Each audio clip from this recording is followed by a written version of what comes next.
SHO AP TV channel ప్రేక్షకులకు నమస్కారం. ఇవాళ వైద్య రంగం చాలా ప్రముఖ పాత్ర పోషిస్తోంది సమాజంలో. మనిషి పుట్టిన దగ్గర నుంచి తన జీవించినంత కాలం తన ప్రాణాలని జాగ్రత్తగా కాపాడుకోవాలని, ఎటువంటి వ్యాధులు రాకుండా చూసుకోవాలని, వ్యాధులకు దూరంగా ఉండాలని, ఆరోగ్యంగా ఉండాలని భావించడం సహజం. అయితే ఇందుకు ఎప్పుడన్నా పరిస్థితులు మారినప్పుడు ఆరోగ్య పరిస్థితులు దెబ్బతినేటువంటి అవకాశం ఉంది.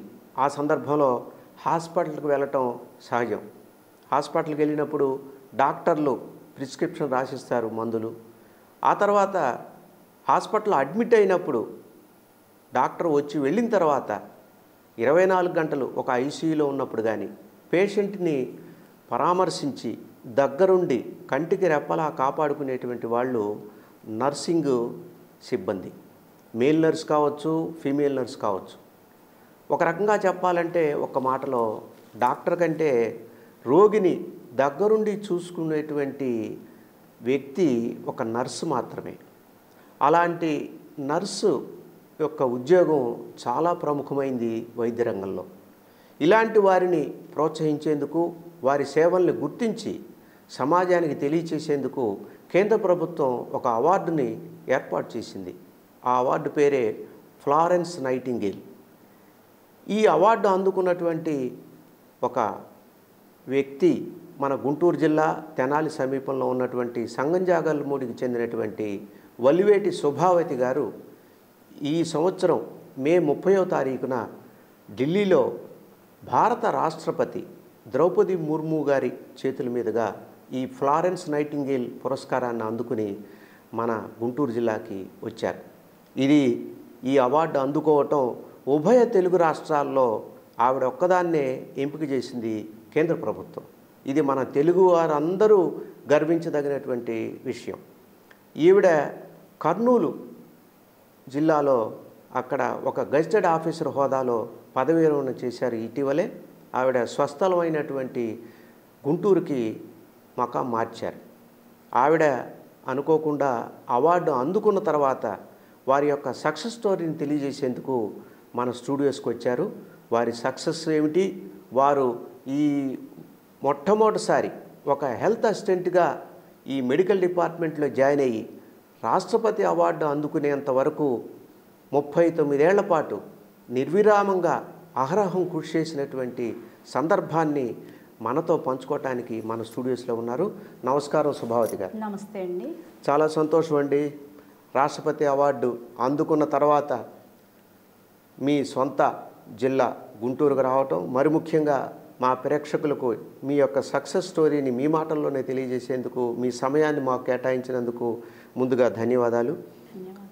చాలామంది ఉద్యోగాన్ని జీవితంలో ఒక భాగంగా భావిస్తారు. అంటే 24 గంటల్లో సాధారణంగా 8-9 గంటల ఉద్యోగం ఉంటుంది. కానీ మీరు జీవితాన్నే ఒక ఉద్యోగంగా భావించి 39 ఏళ్ల పాటు అద్భుతమైనటువంటి కృషి చేసినట్టుగా ఈ రికార్డు ద్వారా అవార్డు పొందిన తర్వాత సమాజానికి అర్థమైంది. మీ యొక్క దీక్ష, పట్టుదల ఇవి మీకు కారణంగా మనం చెప్పుకోవచ్చు. నిరంతరం అనునిత్యం ప్రతిక్షణం మీరు రోగులకు, బాధితులకు సేవ చేయాలనేటువంటి సంకల్పమే మిమ్మల్ని ఢిల్లీ దాకా నడిపించిందని మనం చెప్పుకోవచ్చు. మీరు మొట్టమొదటిసారి ఈ వైద్య విభాగంలో ఎప్పుడు జాయిన్ అయ్యారు, ఏ క్యాడర్లో జాయిన్ అయ్యారు, ఏ ఊళ్ళో జాయిన్ అయ్యారు? ఓకే సార్, నేను 1986 ఫిబ్రవరి 28వ తేదీన నాదెండ్ల పిహెచ్సి చందవరం అనే గ్రామంలో ఫస్ట్ పోస్టింగ్తో అక్కడ జాయిన్ అవటం జరిగింది. అక్కడ ఆ ఏరియాలో మొత్తం 12 ఇయర్స్ ఒకే చోట, మధ్యలో ఎక్కడ కూడా ట్రాన్స్ఫర్ కాలేదు. 12 ఇయర్స్ ఆ ప్లేస్లోనే సర్వీస్ అందించాను. ఎంతో ఆత్మీయతతో, వాళ్ళందరి మంచి ప్రేమాభిమానాలతో. ఆ టైంలో అసలుకి నర్సింగ్ అంటే ఇంత బాగుంటుందా, మరి అక్కడ జాయిన్ అయిన తర్వాత నా సర్వీసెస్ వాళ్ళకి అందజేస్తున్నప్పుడు వాళ్ళ యొక్క ఫస్ట్ పోస్టింగ్ నాది. ఆ చందవరంలో కూడా యాజ్ ఏ హెల్త్ అసిస్టెంట్గా నేనే వెళ్ళాను. అంతకుముందు రెగ్యులర్ ఎవరూ లేరు. నా డ్యూటీలో నేను చేసి 39 సంవత్సరాల్లో ఎక్కడ వేస్తే అక్కడ హెడ్ క్వార్టర్లో అలా ఉండిపోయేదాన్ని. అలా సర్వీసెస్ వాళ్ళకి దగ్గరలో వాళ్ళ యొక్క ప్రేమాభిమానాలు పొందుతూ నా యొక్క సర్వీసెస్ వాళ్ళకి ఏ సమయంలో ఏం కావాలి ఆ టైంలో వాళ్ళకి అందిస్తూ, మరి ఒకవేళ నా దగ్గర అవైలబుల్ లేనటువంటి సర్వీసెస్ కూడా ప్రక్కనున్నటువంటి ప్రాథమిక ఆరోగ్య కేంద్రానికి వాళ్ళని తీసుకెళ్తూ వాళ్ళకు ఒక తోబుట్టుగా నా 12 సంవత్సరాల సర్వీస్ని నేను సక్సెస్ఫుల్ చేసుకున్నాను సార్. మీరు 86లో జాయిన్ అయినప్పుడు రోడ్డు మార్గం సరిగ్గా లేదు, బస్సులు లేవు, అన్నీ పల్లెటూరు. మీరు నాదెండ్ల మండలం చందవరం అంటే అదొక పెద్ద కుగ్రామం ఆ రోజుల్లో. అవును సార్. మరి నడుచుకుంటూ కాలువలు దాటుకుంటూ గట్లు, చేలగట్లు, పొలం గట్లు ఇవన్నీ చూసుకుంటూ మరి ఒంటరిగా ఆ పొలాలెమ్మటబడి వెళ్ళి ఆ రోగులకి సేవ చేసినటువంటి సందర్భం. నిజంగా నర్సింగ్ అంటేనే చాలా దూరంగా ఉండే పరిస్థితి వాళ్ళు కూడా. ఆ ఉద్యోగానికి ఎవరు వెళ్ళరు. ఎందుకంటే డాక్టర్ వచ్చి చూస్తారు పేషెంట్ని, మందులు రాసి వెళ్ళిపోతాడు. ఆ తర్వాత 24 గంటలు మీరే ఆ బెడ్ దగ్గర ఉండి పేషెంట్కి కట్లు కట్టడం కానీ, ఇంజక్షన్లు చేయటం కానీ, ఆ రోగి పరిస్థితి ఎలా ఉందని అప్డేట్ ఎప్పటికప్పుడు ప్రతి అరగంటకి ప్రతి గంటకి డాక్టర్కి మీరు ఇన్ఫామ్ చేయాల్సిన బాధ్యత కూడా మీ మీద ఉంది. కాబట్టి నర్సింగ్ చాలా ముఖ్యమైనది రోగి ప్రాణాలు కాపాడేటువంటి విషయంలో అని మనం గట్టిగా చెప్పుకోవచ్చు. అందుకనే కేంద్ర ప్రభుత్వం మీ మీద దృష్టి సారించి ఈ అవార్డు పెట్టింది మనం అనుకోవచ్చు. మరి అలాంటి వృత్తిలో మీరు ఏ విధంగా సక్సెస్ అయ్యారు?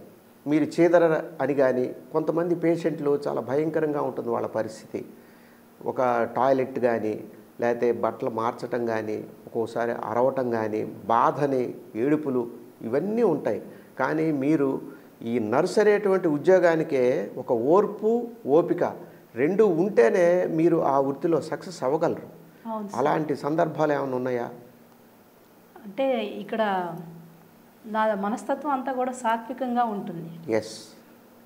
ఎక్కడ కూడా వాళ్ళు నన్ను ఏదన్నా విషయంలో కూడా డెలివరీ టైంలో కానీ, ఇంకా ఇతర ఏదైనా డిసీజెస్ వచ్చినప్పుడు వాళ్ళకి నేను సేవలు అందిస్తున్నప్పుడు కానీ వాళ్ళ మీద కోప్పడితే ఏమొస్తుంది సార్? వాళ్ళకి ఒక వ్యక్తి మనకి బాధతో మన దగ్గరకు వచ్చినప్పుడు మన ఓదార్పే వాళ్ళకి సగం జబ్బును తగ్గిస్తుంది.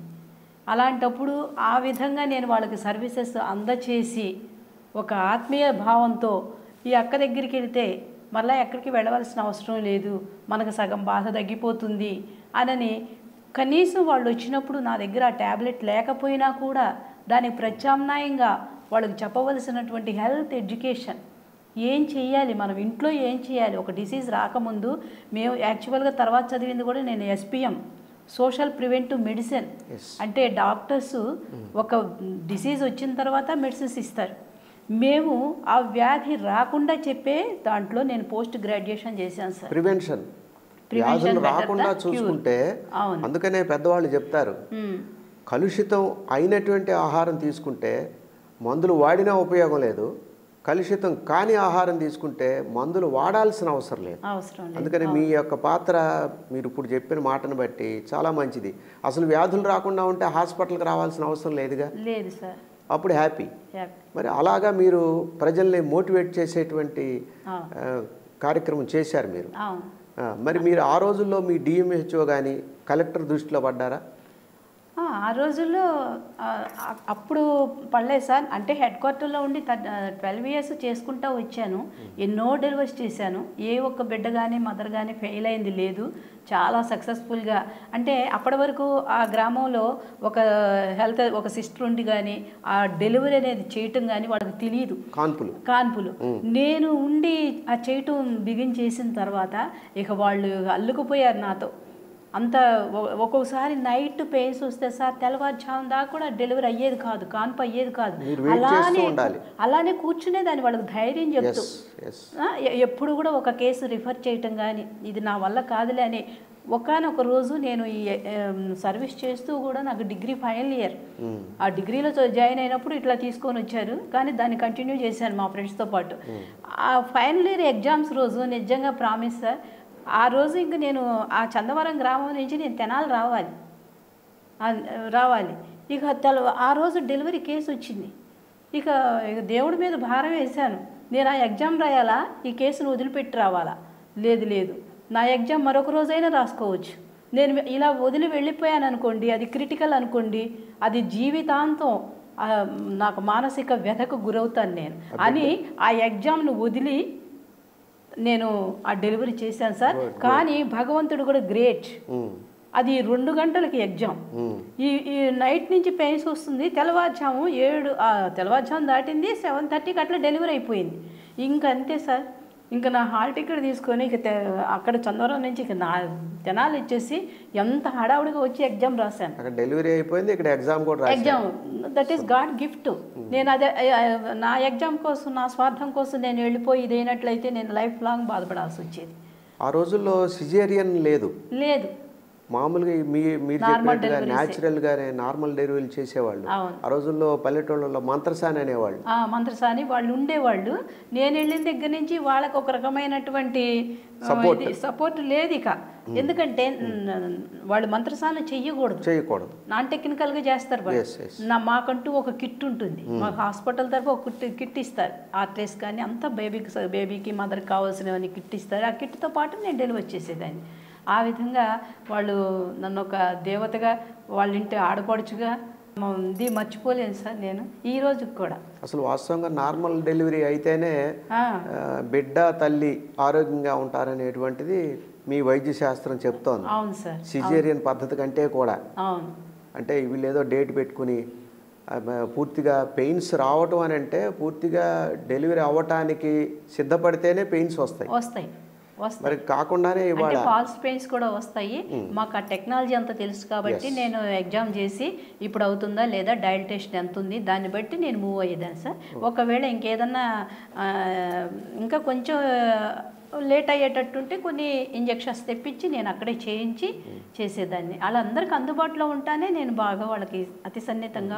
చందవరంలో ఒక 12 ఏళ్ళు సుమారుగా పనిచేశారు. అక్కడి నుంచి మీరు ఎక్కడికి వెళ్ళారు? అక్కడి నుంచి నేను ఆ టైంలోనే ఈ డిగ్రీ కంప్లీట్ చేశాను, తర్వాత ఎంఏ కంప్లీట్ చేశాను, ఎంఏ సోషియాలజీ మళ్ళీ చేశాను. నెక్స్ట్ వన్ అది చేస్తే మా పై ఆఫీసర్స్ చెప్పారు, అమ్మ హెల్త్ ఎడ్యుకేషన్లో SPM పోస్ట్ గ్రాడ్యుయేషన్ గాంధీగ్రామ్ ఉంది తమిళనాడు, MGR యూనివర్సిటీ, మీరు అక్కడికి అది చేస్తే మీరు ఒక డిస్ట్రిక్ట్ స్థాయి అధికారి అవుతారు అనగానే ఒక పట్టుదల. ఇంకా నేను అప్పటి నుంచి అవన్నీ ఈ జాబ్ చేస్తూనే హెడ్ క్వార్టర్లో ఉన్నాను కాబట్టి చదువుకుంటూ దాన్ని నా చదువును ఎడ్యుకేషన్ డెవలప్ చేసుకుంటూ అక్కడ లాస్ ఆఫ్ పే మీద అక్కడికి వెళ్ళాను సార్. వెళ్ళొచ్చిన తర్వాత MGR యూనివర్సిటీ తమిళనాడు గాంధీగ్రామ్ అక్కడ చేసి వచ్చిన తర్వాత నాకు 1998లో ప్రమోషన్ వచ్చింది as a health educator Nakirikal మండలాన్ని మొత్తానికి. ఇక్కడేమో ఒక సబ్ సెంటర్ పరిధి. నాకు ప్రమోషన్ వచ్చి ఈ క్వాలిఫికేషన్స్ ఉండటం వల్ల మళ్ళీ దాంట్లోనే మాస్టర్ ఆఫ్ పాపులేషన్ సైన్స్ అది కూడా చేశాను. అప్పుడు యాజ్ ఏ హెల్త్ ఎడ్యుకేటర్గా నకిరికల్లో వేశారు. మీ జాబే చాలా కష్టమైనటువంటి ఉద్యోగం. రెండోది ఒక బ్యాంకుల ఉద్యోగంలాగా లేదా ఒక రైల్వే ఉద్యోగంలాగా టైం టు టైం ఉండదు. 8 hours 9 hours అంటానికి లేదు, 24 hours జాబ్ మీది. ఇప్పుడు మీరు అన్నట్టు ఎక్కడ కాన్పు ఉందని అంటే ఏ అర్ధరాత్రి 2-3 గంటలకు కూడా వచ్చి మీ తలుపు తట్టే అవకాశం ఉంది. అయినప్పటికీ క్షణం తీరిక లేకపోయినా సరే 3 MAలు చేశారు మీరు. 3 పీజీలు చేశారు. మరి అది ఎట్లా ఆ టైంని ఎలా కేటాయించగలిగారు? అసలు కేటాయించేది సార్ ఆ టైంలో. తర్వాత నేను మ్యారేజ్ కాకముందు జాబ్కి వెళ్ళాను, తర్వాత మ్యారేజ్ అయింది. ఆ తర్వాత మ్యారేజ్ టైంలో కూడా ట్విన్స్ అయినా కూడా ట్విన్స్ ఇంకా ప్రెగ్నెన్సీ టైంలో కూడా నా తెల్లవారుజాము 4కి లేచి చదువుకునేదాన్ని. అలా చదువుకొని మళ్ళీ 6 కల్లా ఇంట్లో వంట అంతా చేసేసుకొని మళ్ళీ ఆ ఫీల్డ్కి వెళ్ళిపోయి అలా చేస్తూ ఉండేదాన్ని. చాలా ఒక తపస్సే సార్. నకిరికల్లు తర్వాత ఎక్కడికి వెళ్ళారు మీరు? నకిరికల్లు నియర్లీ 12 years చేశాను సార్. ఇక్కడ నాదెండ్లో ఉన్నప్పుడు యాజ్ ఏ హెల్త్ అసిస్టెంట్ కాదు సార్, ప్రతి చోట ఇన్ఛార్జీలు ప్రక్కన ప్రిహెచ్సి ఉండటానా అక్కడ స్టాఫ్ నర్స్ సెలవు పెడితే, ఫార్మసిస్ట్ సెలవు పెడితే నన్ను వేసేవాళ్ళు. ఒక్కొక్క రోజు థియేటర్లో 12-15 కేసులకు అసిస్ట్ చేసేదాన్ని. ఫార్మసిస్ట్ ఓపీ చేసేదాన్ని ఇక్కడ హెల్త్ అసిస్టెంట్ సర్వీస్లో. అక్కడ నకిరికల్ వెళ్ళిన తర్వాత యాజ్ ఏ హెల్త్ ఎడ్యుకేటర్ కాదు, మళ్ళీ కారంపూడి ఉంది, వీక్లీ ట్వైస్ పంపించేవాళ్ళు. అమ్మ నువ్వు బాగా చేస్తావు అంటే ఇది బాగా చేసినందుకు పనిష్మెంటో వరవో నాకు అర్థం కాదు సార్. అలా చేస్తూ ఏంటంటే ఒక స్పైరల్ బుక్ పెట్టేదాన్ని టేబుల్ మీద. నేను లేకపోయినా ఏ ఆఫీసర్ గారు, ఏ DMHO గారు వచ్చినా, ఆర్డీ గారు వచ్చినా కూడా అది చూసి ఆ హిస్టరీ మొత్తం తెలిసేది వాళ్ళకు. ఓహో ఈ పిఎస్సిలో ఇంతమంది ఈ స్టేటస్ మొత్తం కూడా తెలిసేది. అలా పెట్టడం వల్ల మళ్ళీ కారంపూడిలో డాక్టర్ పూర్ణచంద్రరావు గారు డిఎండిహెచ్ఓ గారు ఉన్నారు. నువ్వు బాగా చేస్తావురా నాన్న, నువ్వు వెళ్ళి కారంపూడి 2 రోజులు వెళ్ళరమ్మా, వీక్లీ ట్వైస్ అది ఇచ్చారు. అదైన తర్వాత గుంటూరు జిల్లా ఏజెడ్ మ్యారేజ్ రిసోర్స్ పర్సన్గా ఇచ్చారు. అది అయిపోయిన తర్వాత చెర్కా అనే ప్రాజెక్ట్ సార్, హెచ్ఐవి ఎయిడ్స్ మీద 5 years ప్రాజెక్ట్. అప్పుడు మనం ఆంధ్రప్రదేశ్లో గుంటూరు ప్రథమ స్థానంలో ఉంది. అప్పుడు నన్ను ఢిల్లీ పంపించి కలెక్టర్ గారు దానికి ట్రైనింగ్ ఇప్పించి ఇక్కడికి వచ్చిన తర్వాత అన్ని డిపార్ట్మెంట్స్కి సార్, అన్ని డిపార్ట్మెంట్స్కి నాకు 5 years ప్రాజెక్ట్ చేయించారు. అది అయిపోతున్నది నల్లపాడు రీజనల్ ట్రైనింగ్ సెంటర్లో ఫ్యాకల్టీ. ఒక్క హెల్త్ ఎడ్యుకేటర్ పోస్ట్లో ఇన్ని చేయించారు సార్ నా చేత. పరుగులు లైఫ్ అంతా కూడా. అంటే వాస్తవానికి మీ ఉద్యోగంతో పాటు అవును ఇవన్నీ ఒక ఎక్స్ట్రా కరిక్యులర్ యాక్టివిటీస్ లాగా మీ కలెక్టర్ కానీ మీ డిఎంహెచ్ఓ మీరు చేసేటువంటి సర్వీసెస్ చూసి మీకు ఈ బాధ్యతలు అప్పగించారు. మరి ఢిల్లీ ట్రైనింగ్ పంపడం అంటే అది అరుదైనటువంటి విషయం. అందుట్లో గుంటూరు జిల్లా మెడికల్ అండ్ హెల్త్లో ఎన్ని వేల మంది ఉంటారు సార్, లక్షలు. వాళ్ళల్లో నన్ను సెలెక్ట్ చేసి నన్ను పంపించారు. అంటే ఒక్కొక్క డిపార్ట్మెంట్స్, ఒక ఎంఆర్ఓ, ఒక ఎంపీడీఓ, ఒక ఎంఎల్ఓ, మై సెల్ఫ్. అప్పుడు ఎయిడ్స్ పేషెంట్లకి మీరు ఎలా సర్వీస్ చేశారు? ఎయిడ్స్ ఇక్కడ అన్ని వెన్యూస్ తీసుకునేవాళ్ళు సార్. చౌడవరం ఇర్సా training centre, postal training centre and కొన్ని స్కూల్స్ తీసుకునేవాళ్ళు. అక్కడ కూడా నేను మెడికల్ అండ్ హెల్త్ అవుతానా, నాకు గైనిక్ ఇచ్చారు సార్. గైనిక్ ఇవ్వటం వల్ల ఆ వెన్యూస్లో అన్ని చోట్ల ట్రైనింగ్స్ జరుగుతుంటే ఆ ప్రాజెక్ట్ కోఆర్డినేటర్ గారు శోభా జోష్ అని ఉండేది, కేరళ, షీఈస్ ఫ్రమ్ కేరళ. ఆవిడ నన్ను ఆ వెహికల్ ఎక్కించుకొని ఇక్కడ క్లాస్ అయిపోగానే మళ్ళీ పొన్నూరు తీసుకెళ్ళేది ఆ ట్రైనింగ్ సెంటర్కి. మళ్ళీ అక్కడ అయిపోగానే మళ్ళీ చౌడవరం తీసుకొచ్చేవాడు. అక్కడ అవగానే నాగార్జున యూనివర్సిటీ పాస్టల్ ట్రైనింగ్ సెంటర్కి తీసుకొచ్చేవాడు. అలా ఆ 5 days ట్రైనింగ్లో నన్ను అలా తీసుకొచ్చేసాడు. ఒక చోట ఆ 5 days ట్రైనింగ్ అయిన దాకా నన్ను ఉంచేవాడు కాదు. అన్ని చోట్ల నా సబ్జెక్టు ఆ గైనిక్ చాలా సెన్సిటివ్ అంతా హెచ్ఐవి దానికి. కానీ తర్వాత దాంట్లో కూడా సార్ ఎక్కడ ట్రైనింగ్స్ జరుగుతుంటే అక్కడ బ్యాగ్ తగిలించుకొని వచ్చేసి ఆ 5 days వాళ్ళతో ఉండిపోయి నైట్ కూడా వాళ్ళతో కాసేపు కూర్చొని భోజనం చేసిన తర్వాత ఆ సబ్జెక్ట్ని మళ్ళీ రివిజన్ చేసేదాన్ని. మీరు వీటితో పాటుగానే మీరు మీ యొక్క పర్సనల్ ఇంట్రెస్ట్తో ఈ స్మోకింగ్ మీద, భ్రూణ హత్యల మీద కొన్ని పాటలు కూడా రాశారు. చాలా. అవును సార్. అవి ఎందుకు రాయాలనిపించింది? ఇప్పుడు మీరు చేసే పనే ఎక్కువ, మళ్ళీ ఈ పాటలు రాయాలంటే మళ్ళీ మానసికంగా చాలా ఆలోచించాలి, ఇదంతా చెయ్యాలి, మరి పాటలు రాయాలి, మళ్ళీ రాసి మళ్ళీ మీరే పాడినట్టుగా కూడా మాకు ఉంది. రోసయ్య గారి ద్వారా కూడా మీరు అవార్డు తీసుకున్నారు. అవును సార్. ఈ చర్కా ప్రాజెక్ట్ చేసినందుకు మన గుంటూరు జిల్లాలో ఆర్ఎంపీ, పిఎంపీలు ఇవన్నీ ఇంతమందికి ట్రైనింగ్స్ ఇవ్వటాన నాకు రోసయ్య గారు వెంకటేశ్వర విజ్ఞాన్ మందిర్లో, మన కలెక్టర్ జయలక్ష్మి గారు, మన ఏపీ శాఖ కలెక్టర్ దమయంతి గారు, మరి ఐసిడిఎస్ ఇండియా నుంచి వచ్చారట ఆవిడెవరో, వాళ్ళ ముగ్గురు సమన్వయంతో రోసయ్య గారిని పిలిపించి అప్పుడు నాకు అవార్డు ఇచ్చారు. ఇప్పుడు సాధారణంగా ఆఫీసుల్లో ఒక పద్ధతి ఉంటుంది, బాగా పనిచేసే వాళ్ళ చేతనే ఇంకా పని చేయించేటువంటి పద్ధతి ఉంది. అంటే చేసేవాడి చేతనే చేయించుకుంటారు. ఏ ఆఫీస్ అయినా అంతే, చేయని వాడి చేత చేయించుకోవడానికి అవకాశం లేదు. మీరు చేస్తారు కాబట్టే మీకు ఒకదానికొకటి అట్లా ఇన్ని పనులు మీ చేత చేయించగలిగారు. మీరు చేయగలుగుతున్నారు కాబట్టి మీరు చేశారు కూడా. మరి స్మోకింగ్ మీద రాసిన పాట ఏమన్నా వినిపించే అవకాశం ఉందా? పాడతాను సార్. అంటే మన హెల్త్ యాక్టివిటీస్లో అన్నీ ఇంక్లూడ్ అవుతాయి. అది స్మోకింగే, అది జెంట్సే అది కాకుండా దానికి May 31 టొబాకో డే సార్. ఆ రోజు దాని గురించి అది పాడాను బ్రదర్స్కి అనుకూలంగా. సోదరా ఆపరా ధూమపానాన్ని దూరంగా నెట్టు, దాని నుండి నీవు రక్షించుకోవయ్యా. గుప్పు గుప్పుమని వదిలేటి ప్రాణవాయువుని బయటకి పంపేవు. చెడు వాయువు పీల్చేసి చెంతకు చేరేవు మరణానికి. చెడు వాయువు పీల్చేసి చెంతకు చేరేవు మరణానికి. సోదరా ఆపరా ధూమపానాన్ని దూరంగా నెట్టు, దాని నుండి నీవు రక్షించుకోవయ్యా. గుండె జబ్బులు, నోటి క్యాన్సర్స్, ఊపిరితిత్తుల క్యాన్సర్స్తోనూ కుటుంబానికి దూరమయ్యేవు, మరణానికి దగ్గరయ్యేవు. కుటుంబానికి దూరమయ్యేవు, మరణానికి సత్యానికి దగ్గరయ్యేవు, నేను నమ్మిన వారిని నట్టేట ముంచేవు. సోదరా ఆపరా ధూమపానాన్ని దూరంగా నెట్టు, దాని నుండి నీవు రక్షించుకోవయ్యా. దీర్ఘకాలము కొనసాగితే దెబ్బతినును రక్తనాళాలు, సంకోచ వ్యాకోచలాగిపోయి ఎక్కువగును రక్తపీడనం. సంకోచ వ్యాకోచలాగిపోయి ఎక్కువగును రక్తపీడనం. సోదరా ఆపరా ధూమపానాన్ని దూరంగా నెట్టు, దాని నుండి నీవు రక్షించుకోవయ్యా.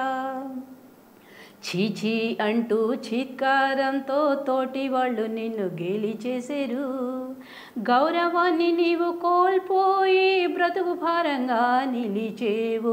గౌరవాన్ని నీవు కోల్పోయి బ్రతుకు భారంగా నిలిచేవు. సోదరా ఆపరా ధూమపానాన్ని దూరంగా నెట్టు, దాని నుండి నీవు రక్షించుకోవయ్యా. గుడ్ గుడ్, బాగుంది బాగుంది. ఇది గ్రామీణ ప్రాంత ప్రజలకు కూడా బాగా అర్థమయ్యే అది రాశారు. పైపెచ్చు మెడికల్గా ఎటువంటి నష్టాలు వస్తాయో అలాంటి మాటలు దాంట్లో పెట్టారు. సో బాగుంది. మరి మీరు నకరికల్లు నుంచి ఎక్కడికి ట్రాన్స్ఫర్ అయ్యారు? నకరికల్ నుంచి మరలా ప్రమోషన్ వచ్చింది సార్. నెల్లూరు ఫస్ట్ గెస్టెడ్గా నెల్లూరు వెళ్ళాను. నెల్లూరు డిస్టిక్ మొత్తం. ఓకే. ఇక్కడేమో ఒక నాదెండ్ల పిఎస్లో చందవరం ఒక గ్రామం, దానికి హ్యాబిటేషన్స్ ఉన్నాయి. ఎండుగుంపాలెం వచ్చేసరికి మండలం, నకరికల్లు మండలం మొత్తం. ఆ తర్వాత అక్కడి నుంచి డిస్టిక్ స్థాయికి వెళ్ళిపోయాను సార్. అక్కడికి వెళ్ళిన తర్వాత ఇక అక్కడ కూడా సేమ్ పొజిషన్. కలెక్టర్ సపోర్ట్ ఉందా? చాలా సార్. కలెక్టర్ అక్కడ ఎవరప్పుడు కలెక్టర్ శ్రీధర్ గారి దగ్గర నుంచి ఎన్ శ్రీకాంత్ గారు, మరి లక్ష్మీకాంతం గారు, ఇంతియాజ్ గారు, రాజ్ కుమార్ గారు, మరి రేఖారాణి గారు, వీళ్ళందరూ కూడా చాలా చాలా విషయాల్లో నన్ను అప్రిషియేట్ చేసేవాళ్ళు సార్. అంటే ఎక్కువ శాతం హెల్త్ టాపిక్స్ మీద ప్రపకాండకి నేను వెళ్ళేదాన్ని. ఏదన్నా ఒక వాయిస్ ఇవ్వాలంటే దాన్ని రికార్డ్ చేయించి నా చేత పంపించేవాళ్ళు మైక్ పెట్టేసి. అలా అన్ని విషయాల్లో వాళ్ళు మంచి కోఆపరేషన్. మా డిఎండిహెచ్ఓ గారు వాళ్ళు కూడా ఏదైనా ప్రోగ్రామ్ చేయాలంటే అమ్మ శోభావతి కలెక్టర్ గారి దగ్గరికి మీరు వెళ్ళండి అమ్మ, మాట్లాడండి అమ్మ అనేవాళ్ళు. చాలా చేశారు సార్ నాకు. అక్కడ కూడా నేను as a deputy demo health activities మీద ప్రతి సబ్జెక్టు ప్రజల్లోకి వెళ్ళిపోవాలి, అది నా టాపిక్. కానీ అక్కడ ఒక స్కూల్ హెల్తే అప్పచెప్పారా. తర్వాత next one NCD non communicable diseases అంటే ఏంటంటే ఈ డయాబెటిక్ ఎలా వస్తుంది, ఈ హార్ట్ డిసీజ్ ఎలా వస్తున్నాయి, మరి బ్లడ్ ప్రెషర్ ఎలా వస్తుంది, ఇవన్నీ నాన్ కమ్యూనికబుల్ ఆ డిసీజెస్ ఎలా వస్తాయి అంటే అసంక్రమణ వ్యాధులు, సంక్రమించేవి కాదు, మనంతటికి మనం కొని తెచ్చుకునే వ్యాధులు, మన లైఫ్ స్టైల్ కనుక బాగోపోతే ఎలాంటి వ్యాధులు వస్తాయి అనే దాని మీద అదొక సబ్జెక్టు. తర్వాత అక్కడ పిఓడిటి అంటే డిస్ట్రిక్ట్ టీమ్ ట్రైనింగ్ టీం ఉంటుంది సార్. డాక్టర్స్ దగ్గర నుంచి పారామెడికల్ స్టాఫ్ వరకు మనకి ట్రైనింగ్స్ ఇస్తాం. వాళ్ళకి ట్రైనింగ్స్ ఇవ్వటానికి అసలుకి ఆ ట్రైనింగ్ సారు క్రింద ఉండి అమ్మ శుభావతి మాది సెకండ్ ఫ్లోర్, ఒకసారి క్రిందకి రమ్మ అనేవాళ్ళు. అలా రాగానే వెహికల్లో కూర్చోబెట్టి అప్పుడు బుక్ ఇచ్చి ట్రైనింగ్ సెంటర్కి తీసుకువెళ్ళేవాళ్ళు సార్. అంటే ఈ వెహికల్ అక్కడికి వెళ్ళేలోపు నేను అది సబ్జెక్టు చూసుకొని వాళ్ళకి ట్రైనింగ్ చెప్పాలి. అసలు అట్లా కత్తి మీద సాంలాగా అలాంటి చెప్పేవాళ్ళు. తర్వాత నా అదృష్టం ఏంటంటే నాకు టీచింగ్ చాలా ఇష్టం సార్. అన్నిటికన్నా మించి ఈరోజు కూడా ఎవరికైనా నేను చెప్పాలి అంటే ఈ అడాల్సెంట్ ఎడ్యుకేషన్ మన ఇక్కడ ఉన్నప్పుడు ఏపీఈపీ ఎయిడ్స్ ప్రివెన్షన్ ఎడ్యుకేషన్ ప్రోగ్రాంలో నేను స్టేట్ రిసోర్స్ పర్సన్ గుంటూరులో ఉన్నప్పుడు అన్ని హై స్కూల్స్కి వెళ్ళి 9th and 10th and residential స్కూల్స్కి నేను క్లాస్కి చెప్పేదాన్ని సార్. అదే ప్రోగ్రామ్ అక్కడ కిషోర వికాసం కానీ Arsha adolescent reproductive sexual health అనే ప్రోగ్రామ్స్ వచ్చినాయి నేను నెల్లూరు ఉన్నప్పుడు. వాటిని కూడా నాకు అప్పచెప్పారు సార్. ఒక సబ్జెక్ట్ కాదు, మళ్ళీ DPHNO district public health nursing officer, maternal deaths child deaths చూడటం, ఇన్ని ప్రోగ్రామ్స్ నాకు అప్పచెప్పారు సార్. ఆ అడాల్సెన్స్ ఎడ్యుకేషన్ అప్పుడు ఫస్ట్ ఇయర్ ఏం చేశానంటే అన్ని స్కూల్స్కి వెళ్ళి ఆడపిల్లలకి చెప్పేదాన్ని 9th and 10th రెసిడెన్షియల్ స్కూల్స్కి. మగపిల్లలకు కూడా ఒక రకమైనటువంటి ఇది ఉండేది, ఏం చెప్తున్నారా మేడం అని. సెకండ్ ఇయర్ నుంచి వాళ్ళిద్దరిని మగపిల్లలు ఆడపిల్లలు ఇద్దరిని డిగ్రీ ఇంజనీరింగ్ పీజీ పూర్తి చేసి కూడా ఉద్యోగాలు లేకుండా నిరాశగా ఉన్నారా? బ్యాంకు ఉద్యోగాలైతే బాగుంటాయి కానీ పోటీ పరీక్షల శిక్షణా సంస్థల్లో ఫీజు మీకు భారంగా అనిపిస్తుందా? అయితే ఆలస్యం ఎందుకు? మన వెనిగండ్ల ప్రక్కనే ఉన్న కౌండిన్యపురంలోని కౌండిన్య ఐఏఎస్ అకాడమీలో హైదరాబాద్ నుండి అత్యున్నతమైన ఫ్యాకల్టీతో ఆర్థిక భారం మోయలేని వారికి సేవాభావంతో లాభాపేక్ష లేకుండా కేవలం మంచి ఫ్యాకల్టీతో అతి తక్కువ ఫీజుతో నిర్వహించబడుతున్న మన ఐఏఎస్ అకాడమీలో చేరండి, చేర్పించండి, ఉద్యోగం సాధించండి. వివరాలకు doctor EV Narayana, retired principal, TGPS college, Guntur, founder and chairman cum managing trustee, Guntur, Andhra Pradesh. Cell number 9966112933. కూర్చోబెట్టి చెప్పాను సార్. అక్కడ లెక్చరర్స్ కానీ టీచర్స్ కానీ నా శుభావతి మేమైతే చెప్పలేము, మీరు చెప్పారు అని. నెక్స్ట్ వన్ జన విజ్ఞాన వేదిక కూడా వాళ్ళు కలెక్టర్ గారికి లెటర్ ఇస్తామన్నారు.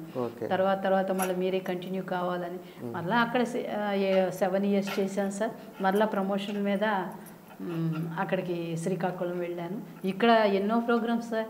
నెల్లూరులో కలెక్టర్ గారు ఓటర్ అవగాహన సాంగ్ రాయించారు, ఈ భ్రూణ హత్యల మీద సాంగ్స్ రాయించారు. కోవిడ్ టైంలో ఏం చేశారు?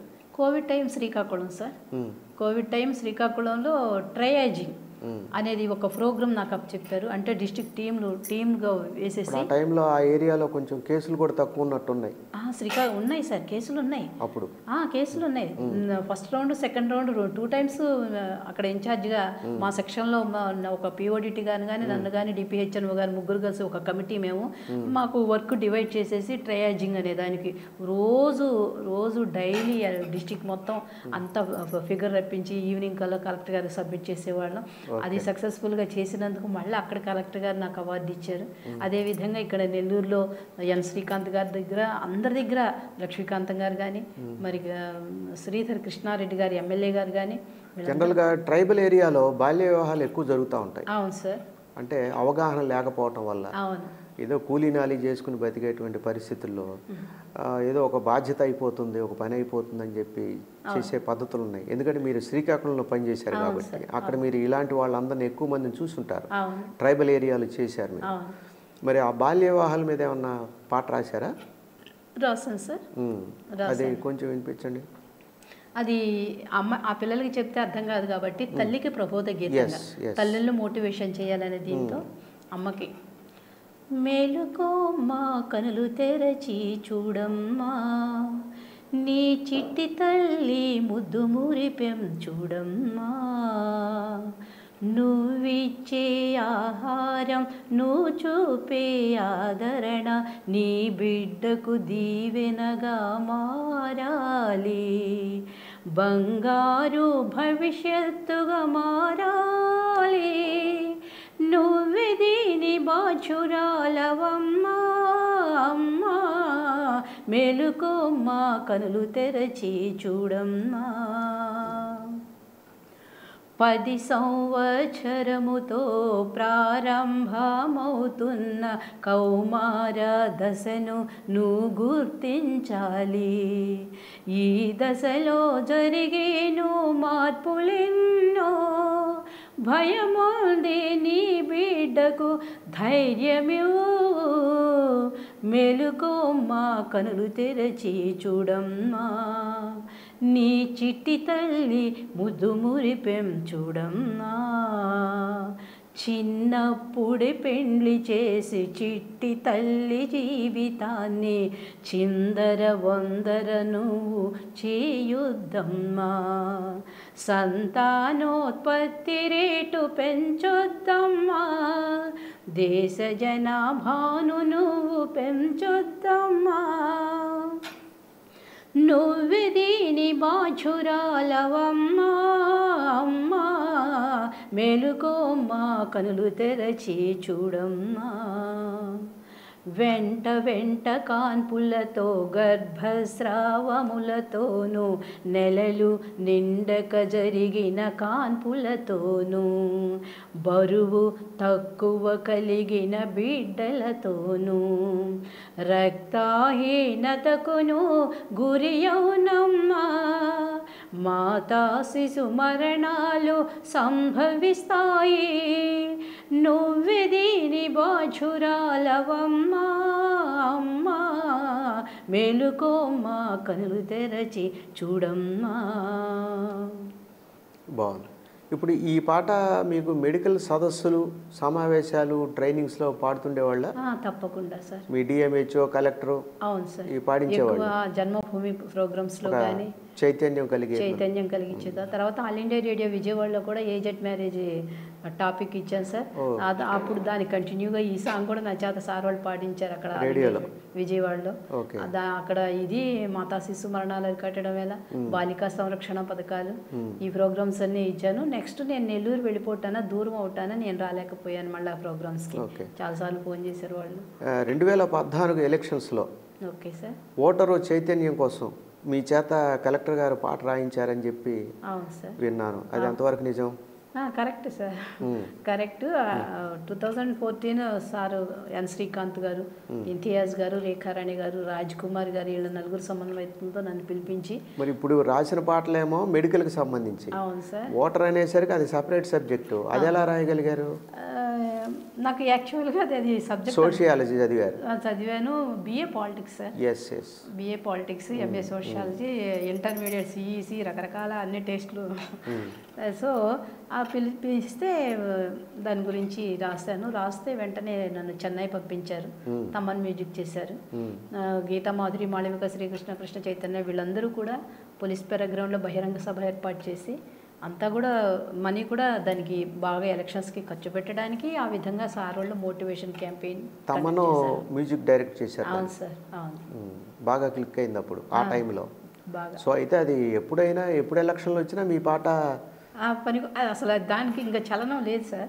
అది మారదు, అది మారదు, మనం మారాల్సిందేగా. వాళ్ళు ప్రభుత్వం వాళ్ళు ఆ పాట వినిపించవచ్చు, బయట వినిపించవచ్చు సార్, తప్పకుండా. ఓకే, మీకు అవార్డులు ఏమేమి వచ్చాయి? ఇక్కడ ఫస్ట్ నకిరికల్లో ఉన్నప్పుడు కలెక్టర్ రామాంజనేయులు గారు గుంటూరు ఆ సార్ ఇచ్చారు. అదేవిధంగా ప్రాజెక్ట్ చేసినప్పుడు రోసయ్య గారి వెంకటేశ్వర విజ్ఞాన మందిర్లో ఇచ్చారు. చట్కా ప్రాజెక్ట్ కంప్లీట్ చేసిన తర్వాత కలెక్టర్ జయలక్ష్మి గారు, కలెక్టర్ మన దమయంతి గారు వాళ్ళ ద్వారా నేను అన్ని యూత్ ఫ్రెండ్లీ సర్వీసెస్ అనే ప్రోగ్రామ్ కూడా చేశాను సార్. దానివల్ల నేను వాళ్ళ ప్రశంసా పత్రాలు అందుకున్నాను. ఇక్కడ వరకు గుంటూరు. నెక్స్ట్ నెల్లూరు వెళ్ళిన తర్వాత ఎన్ శ్రీకాంత్ గారు కానీ, రేఖారాణి గారు తమ చేతుల మీదుగా ఓటర్ అవగాహన రాసినందుకు అక్కడ. తర్వాత ఆయన శ్రీధర్ కృష్ణారెడ్డి గారి చేతుల మీదకుండా, తర్వాత నెక్స్ట్ వన్ మన లక్ష్మీకాంతం గారి చేతుల మీదకుండా ఇవన్నీ అవార్డ్స్ అక్కడ తీసుకున్నాను సార్, అన్ని ప్రోగ్రామ్స్ సక్సెస్ చేయటం వల్ల. నెక్స్ట్ వన్ శ్రీకాకుళం ప్రమోషన్ మీద వెళ్ళాను. అక్కడ కోవిడ్లో చేయటం వల్ల మన ఎన్ నివాస్ గారు కలెక్టర్ గారు ఆయన ద్వారా తీసుకున్నాను. తర్వాత ధనుంజయ రెడ్డి గారు నాంది అనే ప్రోగ్రాం, ప్రతి ప్రెగ్నెంట్ లేడీ కానీ అడాల్సెంట్ కానీ రక్తహీనత లేకుండా ఉండాలి, దానికి నేను సాంగ్ అది రాసి అవేర్నెస్ అంతా క్రియేట్ చేశాను సార్ ప్రజల్లో. చేయటం వల్ల సార్ దగ్గర నుంచి ప్రశంసాపత్రం అక్కడ తీసుకున్నాను. తర్వాత ఇంకా ఇవి అక్కడ నెల్లూరులో ఉన్నప్పుడే AP state best citizen of Andhra Pradesh award తీసుకున్నాను. AP cultural awareness society recognized సంస్థ వాళ్ళ నుంచి. నెక్స్ట్ ఈ శ్రీకాకుళంలో ఇవన్నీ తీసుకున్న తర్వాత వాళ్ళు ఆంధ్రరత్న ప్రకటించారు. అక్కడ ఆంధ్రరత్న తీసుకున్నాను సార్. తర్వాత ప్రత్యేక హోదాకి ఒక్కొక్క డిపార్ట్మెంట్ వీళ్ళు మద్దతు ఇస్తున్నారు. అక్కడ ఇస్తున్నప్పుడు మా మెడికల్ అండ్ హెల్త్ వెళ్ళాము. అన్ఎక్స్పెక్టెడ్గా నన్ను మా డిఎంహెచ్ఓ గారు శుభావతి పాట పాడమన్నారు. అప్పుడు అక్కడ అచ్చెన్నాయుడు గారు, రమేష్ నాయుడు గారు దయాస్ మీద కూర్చొని ఉన్నారు.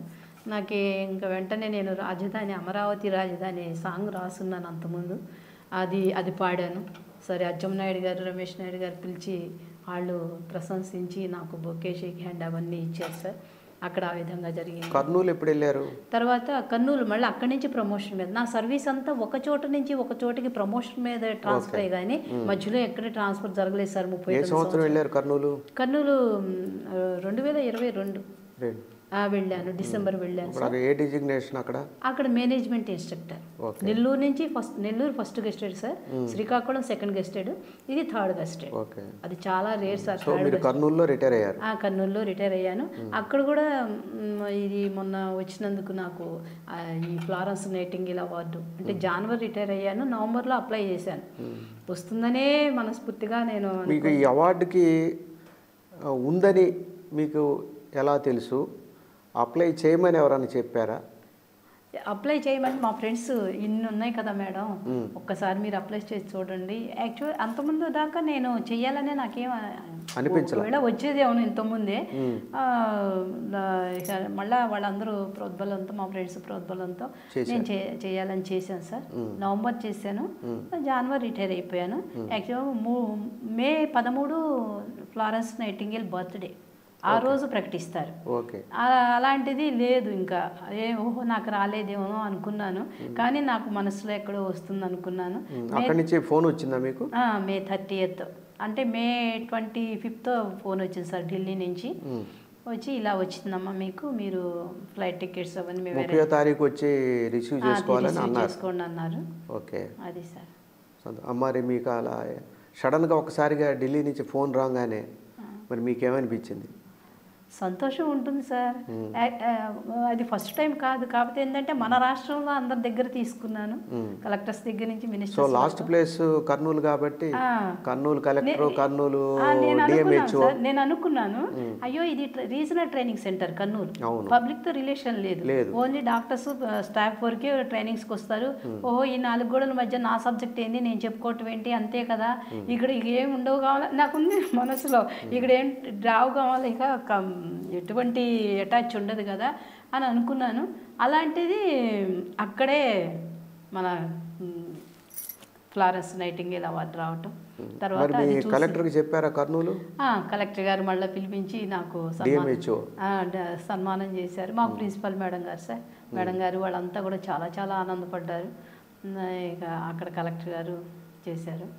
తర్వాత ఇక్కడ ఈరోజు ఇంకొక నాకు సంతోషకరమైన ఇదేంటంటే, నేను శ్రీకాకుళంలో ఉన్నప్పుడు మన కమిషనర్ గారు, ఫ్యామిలీ వెల్ఫేర్ కమిషనర్ గారు కాటంనేని భాస్కర్రావు గారు ఓటర్ అవగాహన సాంగ్కి ఎంత ఆనందపడ్డానో, ఇక్కడ కాటంనేని భాస్కర్రావు గారు అన్ఎక్స్పెక్టెడ్గా అక్కడి నుంచి నాకు ఒకరోజు ఫోన్ వచ్చింది శ్రీకాకుళంలో.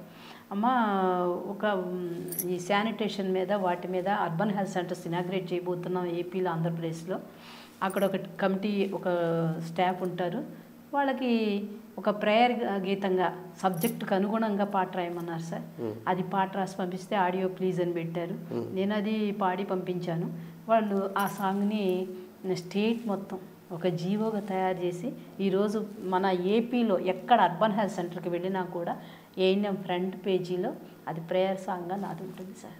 ఓకే, మీరు ఆ రోజు రాష్ట్రపతి భవనంకి వెళ్ళి మరి ఆవిడని చూడటం, మరి ఆవిడ దగ్గరికి వెళ్ళటం, ఆవిడ దగ్గర నుంచి రిసీవ్ చేసుకోవటం ఎలా అనిపించింది? హాల్లో ఆవిడ వచ్చి ఆ సీట్లో రాష్ట్రపతి హోదాలో ఆవిడ కూర్చోగానే ఎలా అనిపించింది మీకు? చాలా సంతోషం అనిపించింది. ఓకే ఓకే, ఇది ఒక కలయా నిజమా, వైష్ణవ మాయ. ఈ 2 తెలుగు రాష్ట్రాల నుంచి మీ ఒక్కరినే ఎంపిక చేశారు. అవును సార్. అదొక గొప్ప అవును సార్ అనుభూతి మీకు. మరి భ్రూణ హత్యల గురించి, అబార్షన్స్ చేయకూడదనేటువంటిది ప్రభుత్వ నిబంధన, దాని గురించి కూడా మీరు ఒక పాట రాశారు, అది కొంచెం వినిపించండి.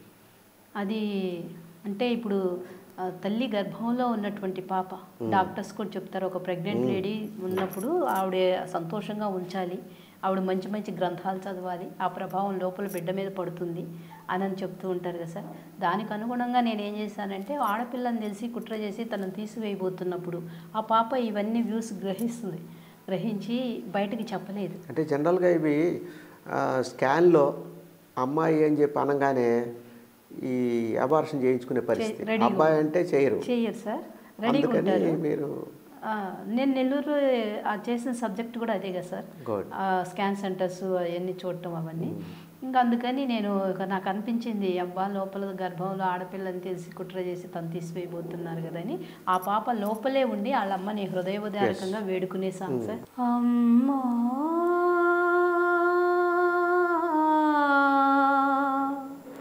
అమ్మా అమ్మా నన్ను నీవు నీ నుండి నన్ను తొలగించకమ్మా విడదీయకమ్మా మొదటి నెలలో నీ గర్భమందు ననుగనిన నీవు ఆనందముందే. తదుపరి నెలలలో తన్మయముందిన నీ నుండి నన్ను విడదీయకమ్మా అమ్మా.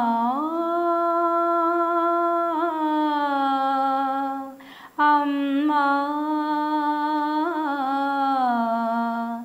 అమ్మా గర్భస్థ పిండ లింగ నిర్ధరణతో ఆడపిల్లనని హత్య చేయకు. ఆడపిల్లనని వినినంతనే నీవు అంతరంగమున భయము వలదు వలదు వలదు భయము వలదు.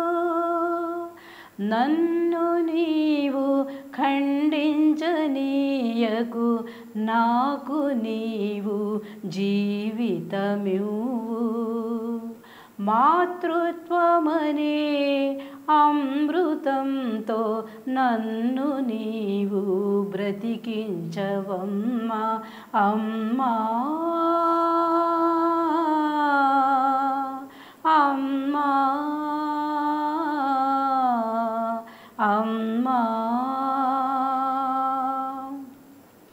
సూర్యచంద్రులు జగతికి వెలుగు, నేను నీకు వెలుగునౌతా. కూతురంటే కాదు భారము, దేవుడిచ్చిన వరమునమ్మా. కొమ్మకు పువ్వు అందం, ఇంటికి నేను అందం. నా పుట్టుకను ఆపకమ్మా, ఇంటికి నేను సౌభాగ్యమమ్మా. అమ్మా అమ్మా అమ్మా. ఆడపిల్లనని అలుసు ఎందుకు, నేను నీకు అమ్మనౌతా. పేగు బంధం తెంచకమ్మా, జాతి గౌరవం నిలుపుమమ్మా.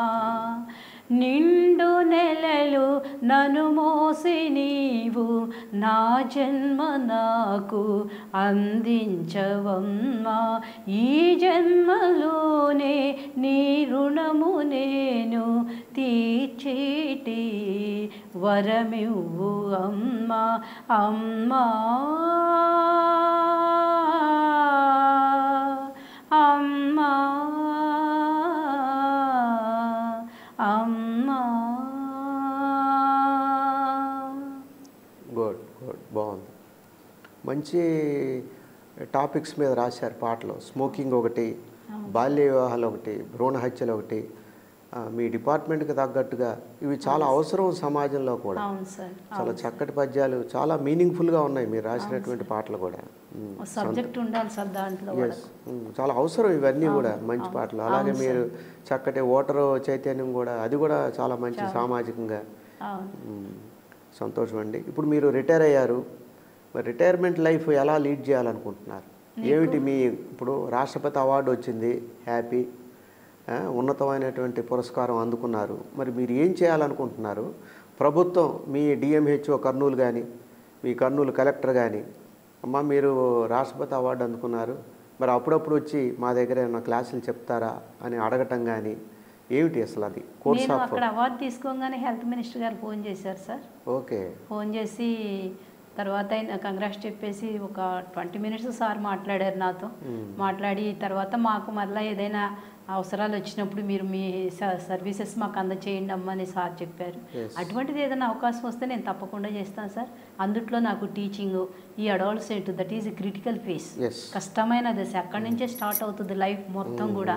వాళ్ళు స్టడీ మీద మనసు ఉంచాలి.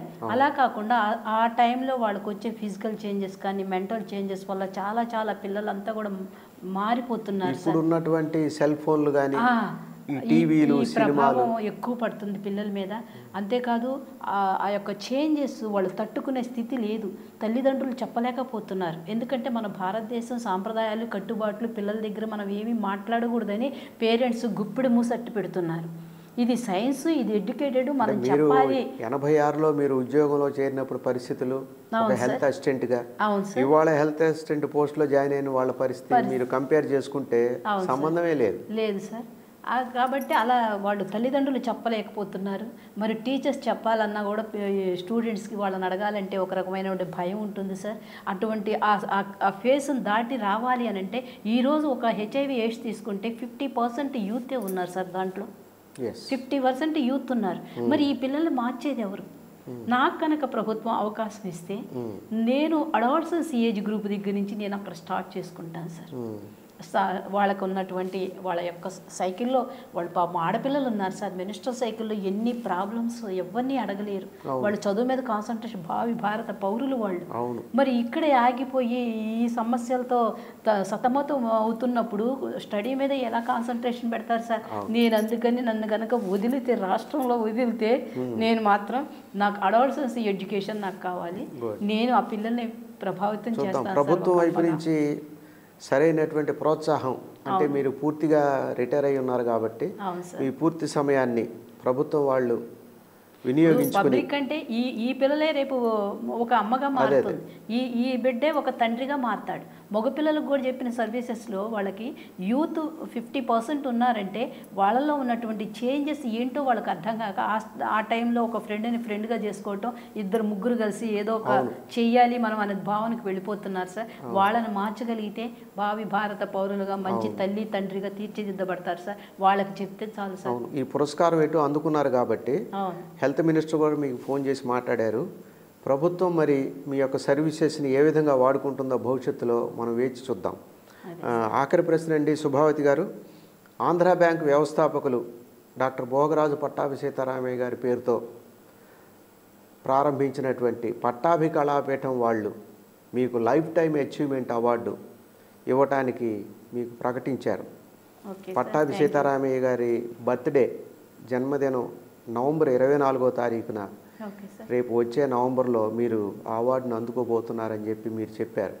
మరి మీరు ఆ లైఫ్ టైమ్ అచీవ్మెంట్ అవార్డు అందుకోబోతున్నందుకు మీరు ఎలా ఫీల్ అయ్యారు? పట్టాభి సీతారామయ్య గారు కూడా ఫ్రీడమ్ ఫైటరు, ఆయన గాంధీ గారికి రైట్ హ్యాండ్గా ఉండేవాళ్ళు, మధ్యప్రదేశ్ గవర్నర్గా కూడా చేశారు. మీరు అది ఆ వార్త విన్నప్పుడు మీకేమనిపించింది? అటువంటి మహానుభావుని వల్ల నాకు లైఫ్ టైమ్ అచీవ్మెంట్ అవార్డు ఇస్తున్నందుకు అందరికీ, ఆ కమిటీ మెంబర్స్ కానీ అందరికీ కూడా ధన్యవాదాలు తెలియజేస్తున్నాను సార్. సంతోషం అండి సుభావతి గారు.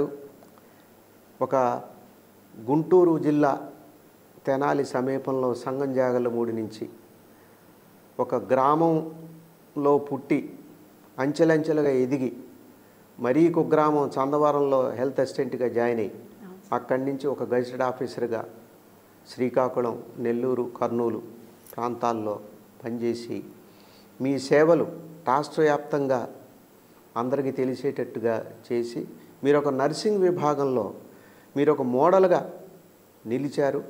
అందుకనే కేంద్ర ప్రభుత్వం మిమ్మల్ని ఫ్లారెన్స్ నైటింగేల్ అవార్డుతో సత్కరించటం తెలుగు ప్రజలకి, ముఖ్యంగా ఉభయ తెలుగు రాష్ట్రాల తెలుగు ప్రజలకి గర్వకారణం. అంతేకాదు దేశం యావత్తూ ఉన్నటువంటి మీ నర్సింగ్ సిబ్బందికి కూడా you are the best model అని చెప్పి మనం చెప్పుకోవచ్చు. చాలా సంతోషం అండి. మీ యొక్క అమూల్యమైనటువంటి సలహాలు, చక్కటి పాటలు రాశారు, చక్కటి గాత్రం కూడా మీకు ఉండటం మంచి, చాలా బాగుంది. కాబట్టి ఆ పాటలు పాడారంటే పాట ఒకళ్ళు రాస్తారు, ట్యూన్ ఒకళ్ళు కడతారు, పాడేది మరొకరు. కానీ భగవంతుడి దయ వల్ల ఆ మూడు నాకు వచ్చిన కొంచెం అతి కొద్ది జ్ఞానంతో నేను అలా ఫ్రేమ్ చేసుకుంటూ వచ్చాను సార్ నా సర్వీస్లో. చాలా సంతోషం అండి. ఇలాగా మీ యొక్క సక్సెస్ స్టోరీని మా SHO ఏపీ టీవీ ఛానల్ ప్రేక్షకులకు తెలియజేసినందుకు ధన్యవాదాలు. నమస్కారం.